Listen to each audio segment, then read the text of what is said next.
الرجيم. بسم الله الرحمن الرحيم. الحمد لله الذي لا يبلغ مدحته القائلون ولا يحصي نعماءه العادون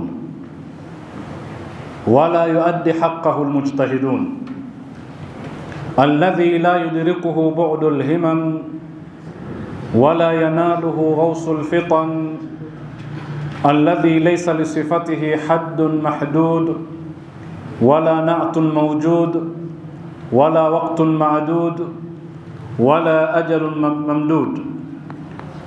ثم الصلاة والسلام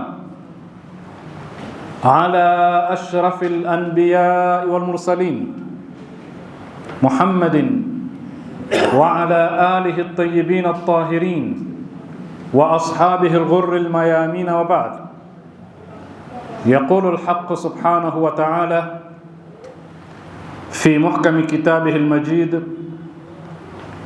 أعوذ بالله من الشيطان الرجيم. وعلم آدم الأسماء كلها ثم عرضهم على الملائكة فقال أنبئوني بأسماء هؤلاء إن كنتم صادقين.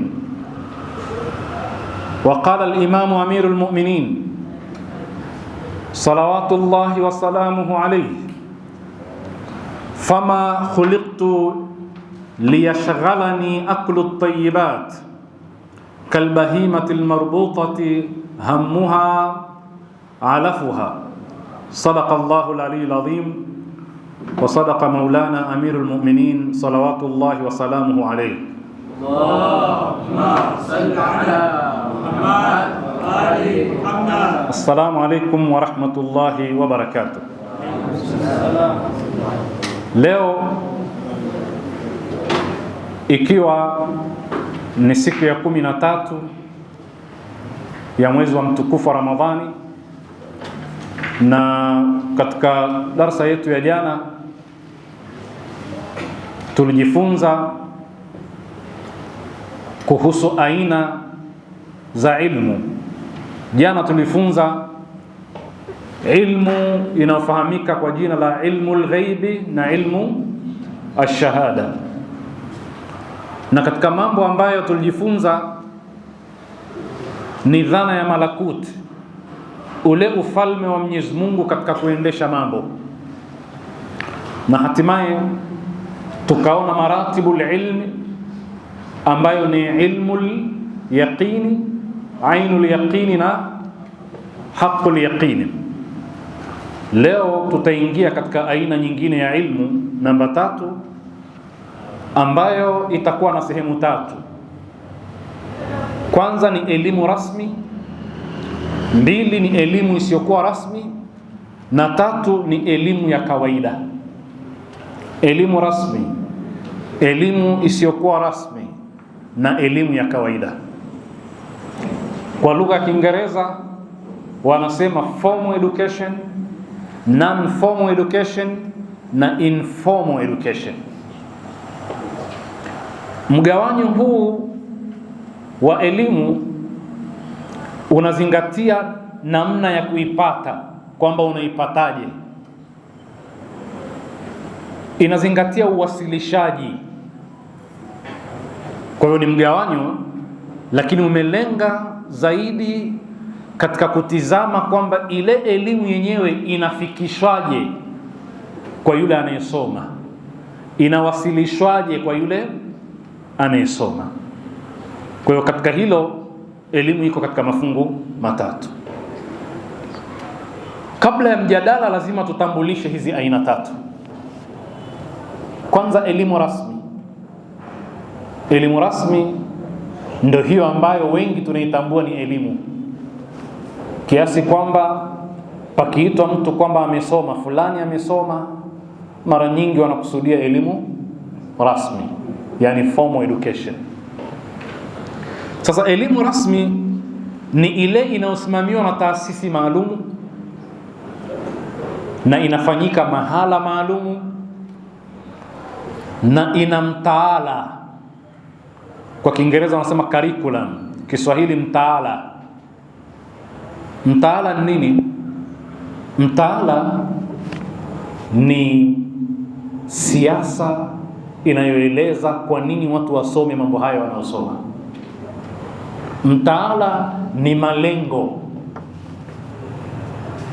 ya ile elimu. Kwa mfano Tanzania, masomo yaliyoteuliwa kusomwa yamechaguliwa, na yamechaguliwa kwa sababu fulani. Yani yale malengo ya kwamba watu wasome kitu fulani kwa sababu fulani. Namna ya kuwasilisha ile elimu. Kwa hivyo kila nchi inataka watu wasome historia yao. Kwa mfano wana malengo wa malengo, watu wajijue wametoka wapi, wasome kina Mkwawa walikuwa mashujaa wa kupigania nchi, walikuwa wazalendo, ili kujenga dhana ya uzalendo baina ya wananchi. Lazima watu wajue jiografia yao, kwa sababu itachangia uzalishaji na uchumi, kwa unajua nchi yako, sio? Mathalan, lazima watu wasome kilimo, kwa sababu agriculture, kwa sababu sisi ni nchi ya wakulima. Watu lazima wasome bookkeeping na mambo ya commerce na nini, kwa sababu tunahitaji tufanye biashara. Kwa hivyo kuainisha aina ya masomo na malengo yake, na kuna siasa ya elimu ndani yake. Kwa mfano, lazima watu wasome elimu ya uraia ili kujenga uzalendo wa mwananchi, sio? Kwa hiyo kuna malengo na nini kisomwe. Kwa hiyo curriculum inataja. Tuko pamoja? Kwa hivyo lazima paainishwe malengo ya kwamba kwa nini watu wasome hiki, wasisome hiki. Kwa hivyo elimu rasmi ina curriculum. Lakini ina walimu ambao wamepitia mfumo rasmi na wenyewe, yani wamesoma kupitia utaratibu huo huo. Na wakati mwingine ina uniform. Sio kila mara kuna uniform. Kwa mfano, wanafunzi wa vyuo vikuu hawana uniform, lakini chini ya vyuo vikuu na college wanavaa nguo maalum, wanavaa viatu maalum. Umeelewana? Alafu kuna mitihani inayopima kila mwaka.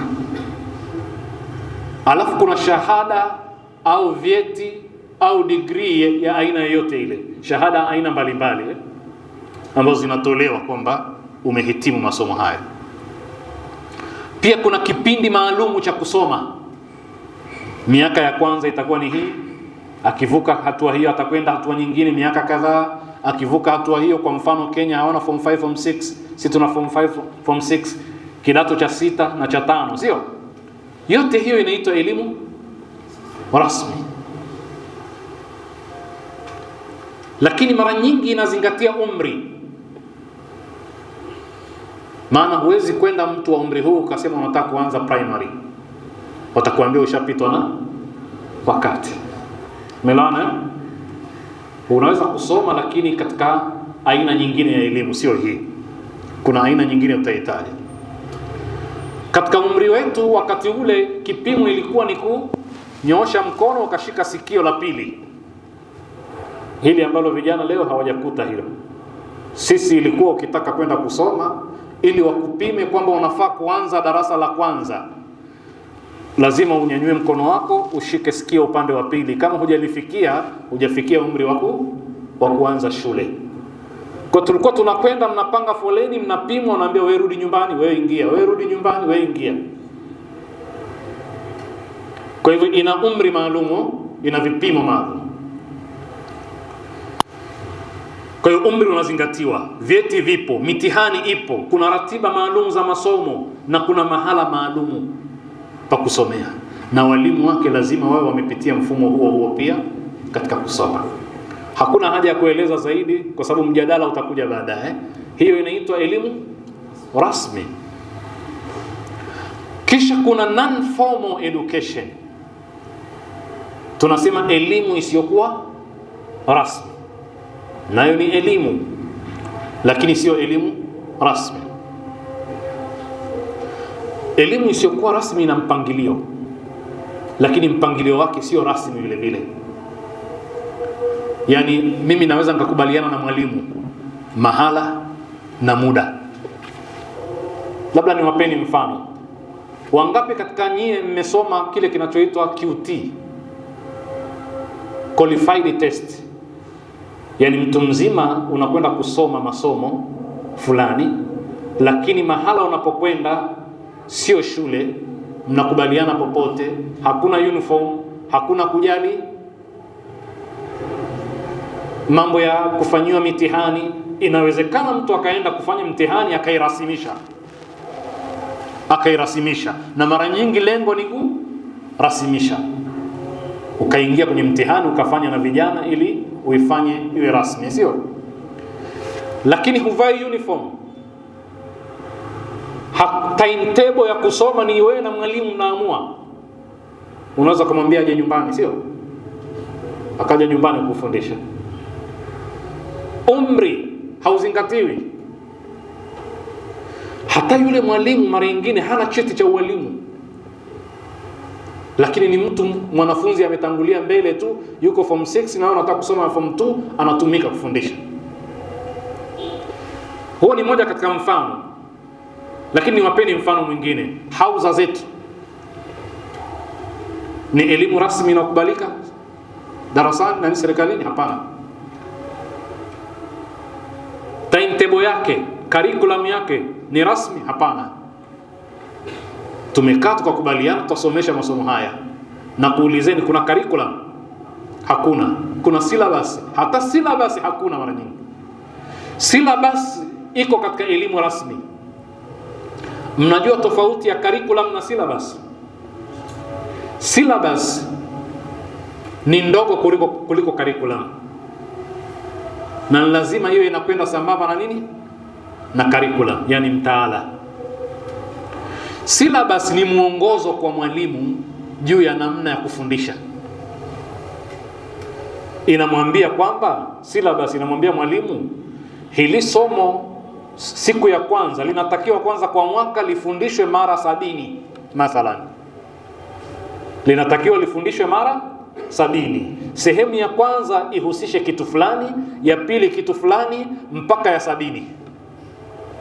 Na sehemu ya kwanza hii mpaka mwalimu amalize kufundisha, mwanafunzi anatakiwa awe amejua kitu fulani na kitu fulani na kitu fulani. Sasa mnajua tunachokifanya sisi katika hauza zetu ni nini? Sisi tuna vitabu vya kufundishia, hatuna syllabus. Yani idara ya hay'a tadrisi pale haina syllabus inayomuongoza mwalimu kwamba wewe kwa mwaka utasomesha masomo idadi hii. Ndio mara nyingi tunaambia si hatuna syllabus. Walimu wanasema hapana, syllabus yetu ni hii. Nini? Anakuambia mukhtasarul mantiq. Sio syllabus hiyo. Ni kitabu cha kufundishia hicho, sio? Syllabus ingesema hivi, katika ilmu al-mantiqi unatakiwa umefundisha masomo 55 kwa mwaka. Na somo la kwanza litahusu hivi, la pili litahusu hivi mpaka la 55. Kisha anaanza moja moja kwamba somo la kwanza hili linatakiwa mwanafunzi awe akishasoma ajue kitu fulani na kitu fulani na kitu fulani, awe amevimaster.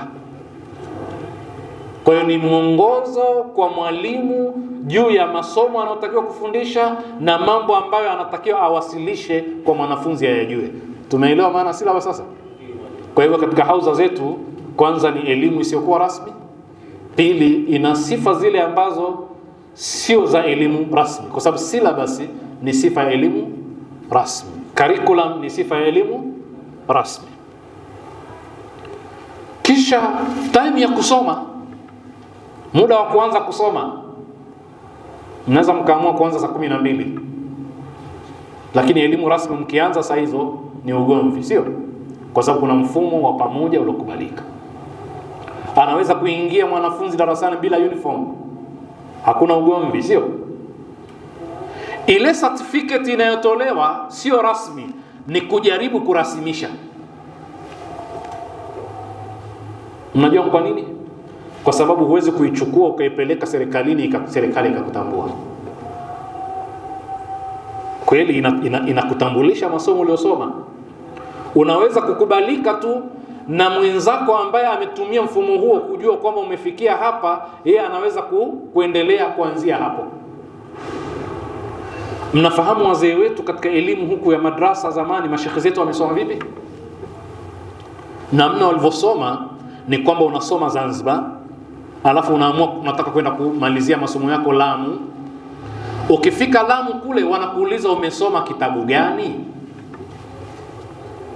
Hawakuulizi uko level gani Wanakuuliza umesoma kitabu gani? Asema Matnul Ujurumiyya nishaisoma, nimeshasoma Qatrun Nada. Yule anajua kwamba huyu sasa mimi nimpeleke kwenye Mughni al-Labib kwa mfano. Tuko pamoja? Kwa hivyo ilikuwa ikitambulishwa kwa vitabu. Kwenye lugha inajulikana ni vitabu gani vinatumika, kwenye fiqh inajulikana ni vitabu gani, kwenye sira inajulikana ni vitabu gani. Ukitaja kitabu tu mwalimu anajua umefika wapi na yeye anakuendeleza pale. Tulikuwa tunasema kupigishwa mstari, julikana kwamba sasa utaanzia wapi, mwalimu anakusikiliza, anakupeleka pia. Tuko pamoja mpaka hapo? Kwa hivyo hii inaitwa elimu isiyokuwa rasmi. Na nasema hatujaingia katika mjadala, japokuwa kila mmoja katika sisi anatamani elimu rasmi. Katika sifa zake vile vile elimu isiyokuwa rasmi tumesema umri wowote, popote mtu anaweza kusoma, lakini vile vile ina sifa kwamba iko flexible, yani inaweza kubadilika. Mnaweza kuamua, kwa mfano vijana waliosoma, naona kuna vijana waliosoma form 4, form 5, form 6 wanaelewa topic zile. Ni sawa sawa na kusema tuanze mada gani? Mnaweza mkakubaliana na mwalimu, sio? Na tuanze mada gani? Mimi nataka kusoma mada fulani. Kwa hiyo iko flexible, yani unaweza ukaitumia vile unavyotaka. Nataka kitu fulani, nataka kitu fulani na kitu fulani. Basi. Kwa wale wanaokwenda kusoma nje kule, mtu anaweza kusoma hauza akaamua kwenda kufuata somo fulani kwa mwalimu mwingine. Kwamba mimi nataka mantiki nikaisome kwa mwalimu fulani. Anatoka na kitabu chake, umefikia wapi hapa, anasomeshwa mantiki. Sasa elimu isiyokuwa rasmi iko katika mambo ya ufundi tunayojua. Si vijana wanakwenda mambo ya ufundi, garage ni elimu, si elimu? Wanakwenda kujifunza ufundi. Kuna syllabus pale, kuna curriculum, kuna uniform, kuna umri. Vyote hivi havipo. Lakini ni elimu, si elimu? Ni elimu. Tabani ikirasimishwa ni pale unapokwenda technical college ukasoma kwa uniform, wakati maalumu na kila kitu. Pale umeirasimisha ile. Lakini unapokwenda garage ukajifunza moja kwa moja, sio rasmi.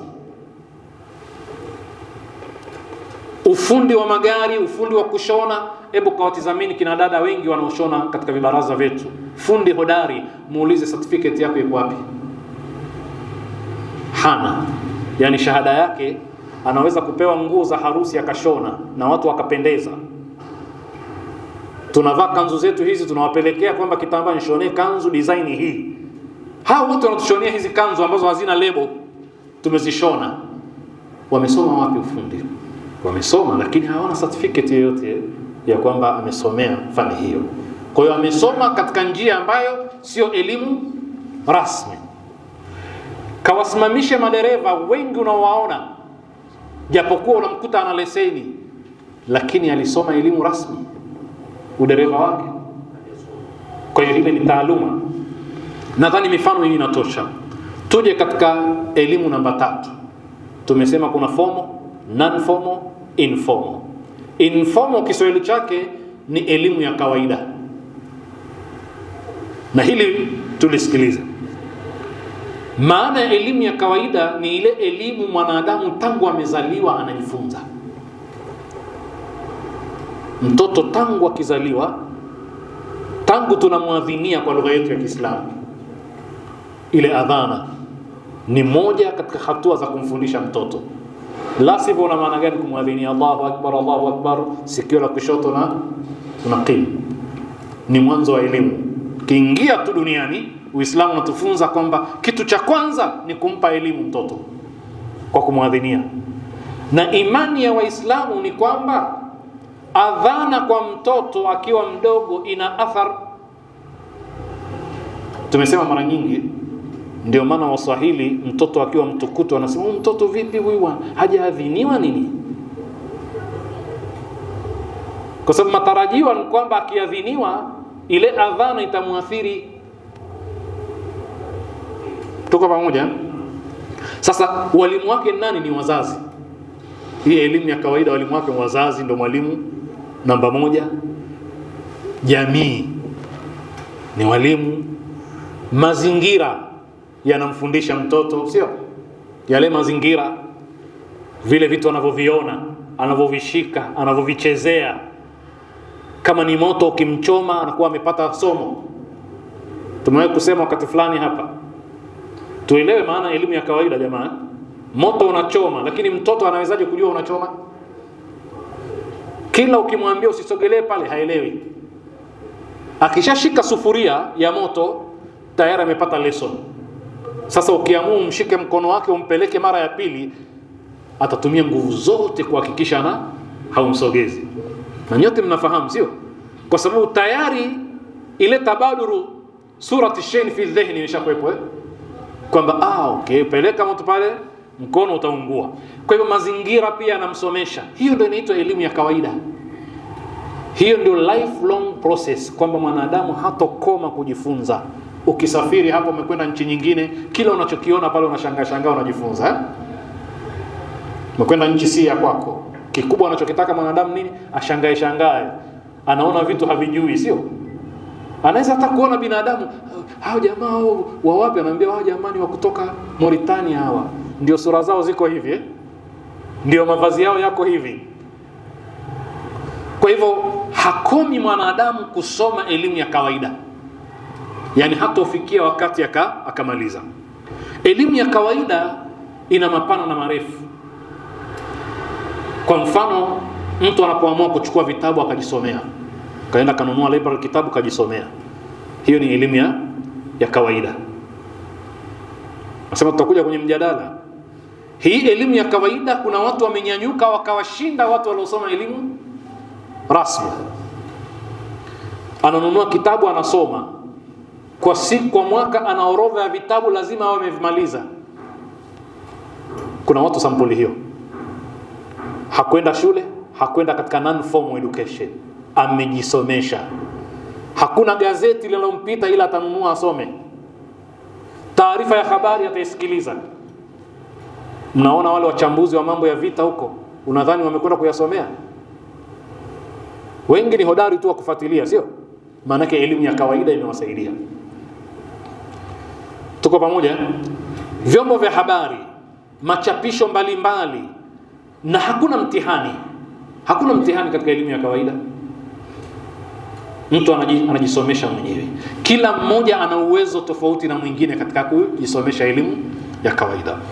Sasa ndugu zangu, mpaka hapo mmezifahamu hizi elimu tatu, formal, non-formal, informal education. Sasa baada ya hapo tunaingia katika mjadala.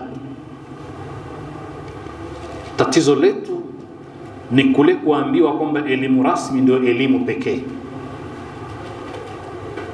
Na hili jambo limetengenezwa na limefanywa kwa makusudi, kiasi kwamba sisi sote tunamtambua msomi yule mtu ambaye amekwenda katika elimu rasmi.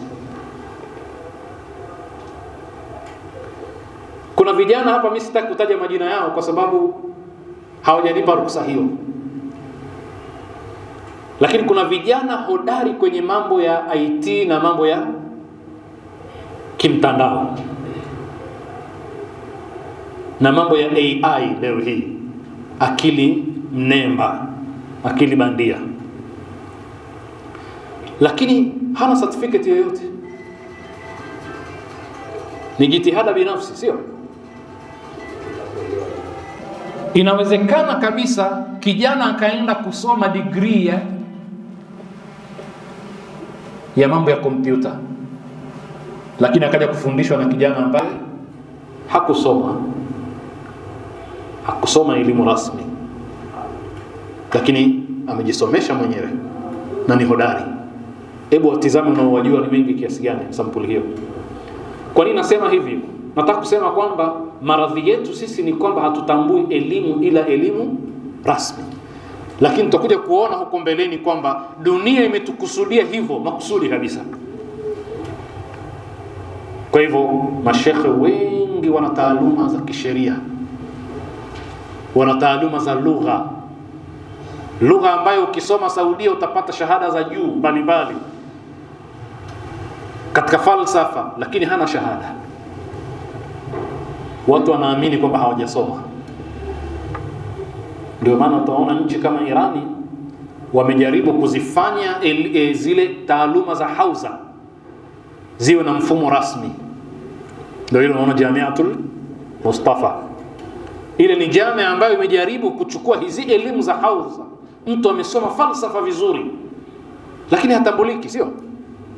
Kujaribu kutumia ule mfumo wa curriculum, mfumo wa syllabus, mfumo wa eneo maalum la kusomea na taratibu zile, lecture inatolewa, kunakuwa na coursework ili kurasimisha ile elimu.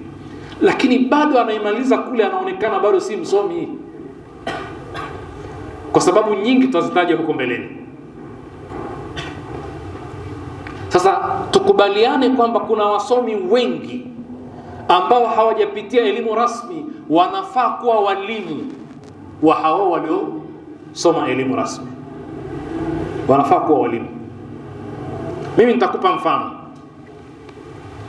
Kwa mfano, mimi nimebahatika kusoma degree ya kwanza ya ualimu na masomo ya kufundishia Kiswahili, historia.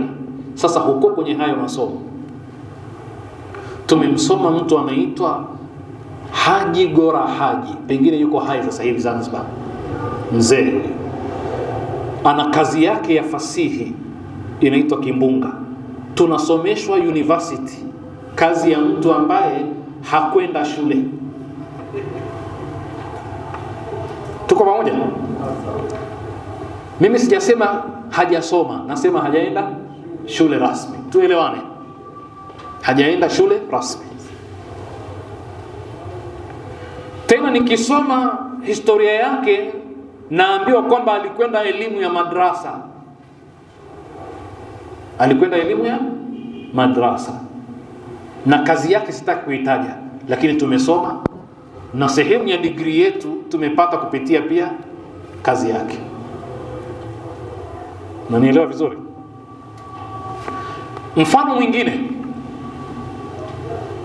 mnamfahamu mtu anaitwa Shaban Robert, mmemsikia sana. Amesoma elimu hizi za chini, sio za chuo,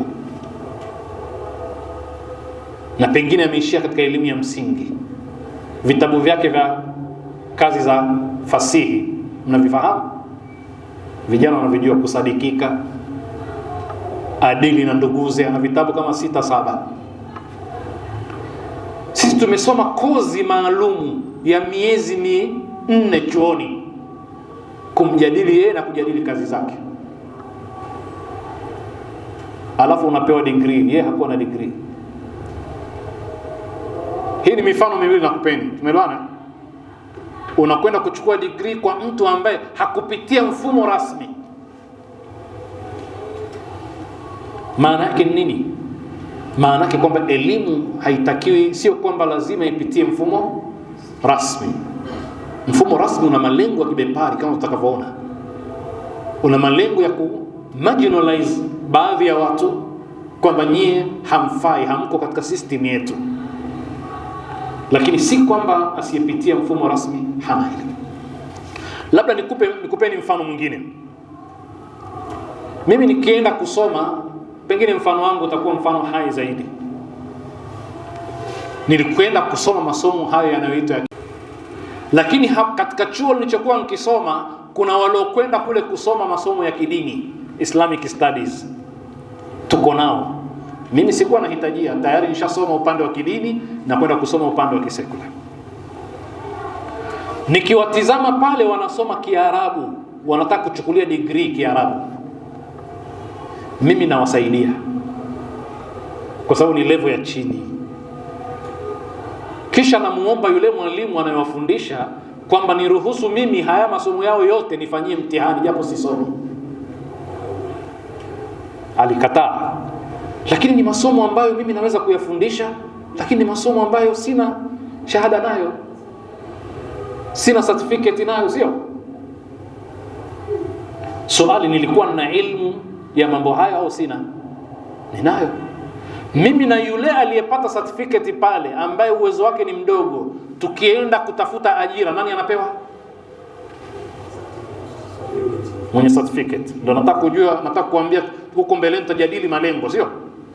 Yule atapewa, lakini mimi sitopewa. Kisa nini? Sina makaratasi ya kuthibitisha, sina makaratasi. Ndio maana nimekuambieni katika haya mambo ya mitandao leo hii, nendeni mkakague vijana wanaofanya kazi kubwa sana, waulizeni vyeti vyao viko wapi. Tuko pamoja? Sasa tukubali kwamba hiyo ni elimu, sio tuseme hiyo nayo ni elimu. La, ni elimu kabla ya elimu rasmi. Elimu rasmi ndio imechelewa, imekuja baadaye. Sasa mifano iko mingi sana. Nataka niseme tatizo la mfumo rasmi wa elimu ni nini. Tuanzie hapo. Tutakwenda tujadiliane kwa siku moja siku mbili inshallah. Tatizo la mfumo rasmi wa elimu huu tulokuwa nao. Taban, baada ya kuwa tunakiri kwamba mfumo rasmi wa elimu una mambo mengi mazuri. Una mambo mengi mazuri. Kwa mfano, katika mambo mazuri ni mpangilio wa masomo. Sisi tukiwa katika hauza kwa mfano, pakitokea tu wafati, basi bwana tusimamishe masomo nini? Haijulikani mwalimu kwa mwaka anatakiwa amalize kiasi gani cha masomo kufundisha. Kweli si kweli? Mwaka jana mnaweza mkasoma zaidi kuliko mwaka huu. Lakini katika elimu rasmi lazima syllabus iishe. Kwa hiyo kuna mambo mengi mazuri katika elimu rasmi. Hatukatai. Yako mambo mengi mazuri, lakini kuna mambo ambayo vile vile ya kujadiliwa. Na hasa tufahamu kwamba elimu hii imeletwa na wazungu kwetu. Na kwa kuwa imeletwa na wazungu, kuna mambo ambayo ni maudhui ya elimu ile. Maudhui yale yana malengo ambayo si malengo yetu. Na ninaposema si malengo yetu, maana yake si malengo yetu sisi kama Waislamu, sio malengo yetu sisi kama Waafrika, sio malengo yetu sisi kama Wakristo na makundi mbalimbali mathalani ya bara letu. Tuko pamoja? Kwa mfano, sisi Afrika takriban sote tuna dini. Afrika, kuna maswali tukaulizeni pengine mkashangaa. Kwani Afrika yetu hii, na kuulizeni swali ambalo na hakika nyie mnaweza mkachelewa kuelewa majibu yake. Ni lugha gani inazungumzwa kwa wingi sana Afrika? Asante. Lugha gani? Hapana. Lugha inazungumzwa kwa wingi Afrika na watu wengi ni Kiarabu. Ni lugha ya Kiarabu. Uliwahi kufikiria hilo? Lugha ya Kiarabu ndio lugha inazungumzwa na watu wengi katika bara la Afrika. Misri peke yake watu milioni 100. Yaani karibu idadi ya wanaozungumza Kiswahili wote. Hujaenda Mauritania, hujaenda Algeria, hujaenda Morocco, hujaenda Tunisia, hujaenda Sudani, hujaenda wapi tena huko. Alafu hata ukija huku kwetu tuko kina sisi bado tunazungumza pia Kiarabu. Kwa hivyo asilimia kubwa ya wanaozungumza lugha Afrika na lugha inayozungumzwa sana ni lugha ya Kiarabu. Umewahi kunoti hilo? Hamjawahi kuzingatia hilo? Ina nafasi gani katika mawasiliano yetu? Ina nafasi gani katika elimu katika njia ya kufundishia? Sisi tunafundisha kwa lugha za kigeni. Nani kakwambia ni lazima? Nchi zote ambazo zimejikomboa hazifundishi kwa lugha za wageni. Yani huwezi kwenda Urusi watoto wadogo wakaanza kufundishwa kwa Kiingereza badala ya Kirusi, au China. Nchi zote ambazo zimejikomboa na ziko katika kujikomboa, hata hiyo Irani yenyewe, vijana wengi wanajua, unakwenda kule miezi 6 hakuna kusoma somo jingine, unachapwa Kifursi kwanza. Haya, wewe ni Mfursi? Hapana, ni watu wanajivunia lugha yao, kwa sababu ndani ya lugha kuna mambo mengi ya kitamaduni. Sasa sisi ili uonekane msomi lazima ujue Kiingereza. Na katika nchi ambazo zilikuwa zinajikomboa, sikilizeni vizuri, katika nchi ambazo zilikuwa zinajikomboa, nchi ya Syria, nchi ilikuwa ya kikomunisti, ilikuwa ina hatua nyingi sana za kujikomboa kiuchumi. Mwaka 92 mimi nilikuwa Syria nasoma. Nakumbuka wakati huo, sikilizeni vizuri, nataka muelewe hili. Wakati huo nikienda hospitali kutibiwa, daktari hajui Kiingereza, anajua Kiarabu tu, na daktari anakuandikia dawa kwa Kiarabu, kachukue pharmacy. Haya, wewe leo hii unamwamini daktari asiyejua Kiingereza? Kwa namna ulivyolelewa wewe leo hii, huyu daktari hajui Kiingereza, wewe unamwamini daktari? Huoni kasumba hiyo tulikuwa nayo, kwamba ili awe daktari lazima ajue Kizungu? Sasa wale madaktari wote unaambiwa ni daktari bingwa, lakini hana Kiingereza, kwa sababu kasoma kwa lugha yake mpaka kahitimu kwa lugha yake. Kwa hivyo hizi elimu namna tu zinavyowasilishwa ni moja katika sera za kikoloni, na sisi tumezikumbatia. Daktari, mtu anayekwenda kusomea udaktari China, miongoni mwa masomo atakayosoma na kufanyia mtihani ni Kichina. Ni unakuuliza wewe Kichina tangu lini utakuja kuzungumza? Wao hawajali. Umekuja kwetu unataka kusoma udaktari, Kichina nacho ni kozi. Sasa hawa tunasema wanajitambua.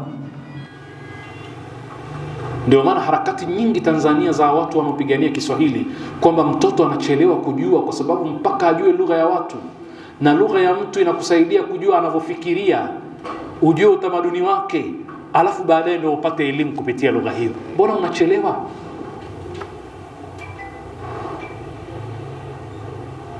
Tuko pamoja?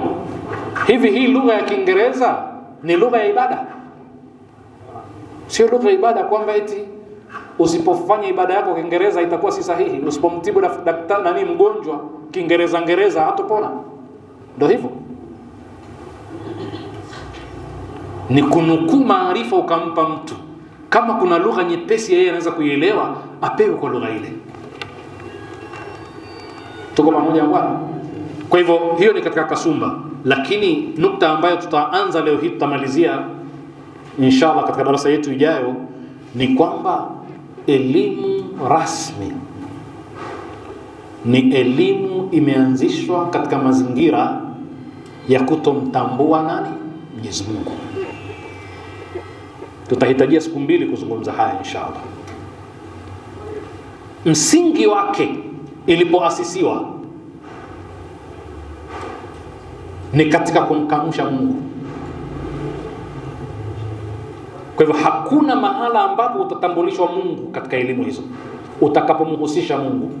Ndio maana nikasema Afrika kama bara lina Waislamu, lina Wakristo, lina Mabudha, lina Pagani. Sasa ndo nakuja huko, hao wanaoita wapagani wana dini yao ndio huo pagani wenyewe. Wana imani za kuwepo kwa Mungu au kwa kuwepo viumbe mbalimbali vinawakilisha Mungu. Yani kwa mfano unamzungumzia mpare, anao Mungu kabla ya kuja Uislamu na Ukristo, sio? Lakini ni Mungu gani huyo? Ndio swala la kimjadala.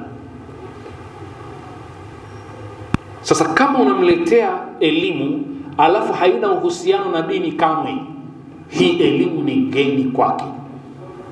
Namna gani wamefanya na imekuwa vipi, inshallah katika darasa yetu ijayo tutaanzia hapo. Tukomee hapa. Nasallallahu al-auna wa tawfiqa lima yuhibbu wa yarda, innahu waliyyu at-tawfiq wa bihi nasta'in, walhamdulillahi rabbil alamin.